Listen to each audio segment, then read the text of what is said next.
ফেসবুকে নিয়মিত যারা লাইভ করেন তাদের প্রোফাইলের হেলথ কিন্তু অনেকটাই ভালো থাকে, তাদের নেট ফলোয়ার্স, রিচ এবং এঙ্গেজমেন্ট কিন্তু প্রতিনিয়ত এই লাইভের কারণে বেড়ে যায়। তাই আপনারা প্রতিদিন লাইভ করুন, কিন্তু লাইভ কখন করবেন, কখন লাইভ করলে আপনার লাইভে বেশিরভাগ মানুষ জয়েন হবে, কমেন্ট করবে, রিচ এঙ্গেজমেন্ট আপনার বাড়বে।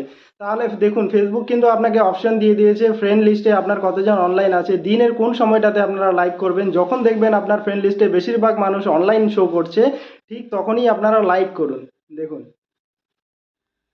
প্রথমে ফেসবুকটা লগ ইন করে নেব। লগ ইন করার পরে এখানে উপরের দিকে দেখুন থ্রি লাইন আছে, প্রোফাইলের একটা ছোট্ট যে গোল লগো আছে সেখানে ক্লিক করব।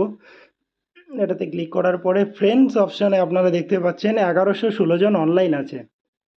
মানে আমার ফ্রেন্ড লিস্টের 1116 জন এই মুহূর্তে অনলাইন আছে। তাহলে আপনারা যখন দেখবেন এই সংখ্যাটা আপনাদের বেশি আছে সেই সময়টাতে লাইভ করবেন। যখন দেখবেন যে সংখ্যা কম আছে সেই সময় লাইভ করলে কিন্তু আপনার লাইভটা বেশি লোকের কাছে পৌঁছাবে না, বেশি লোক দেখতে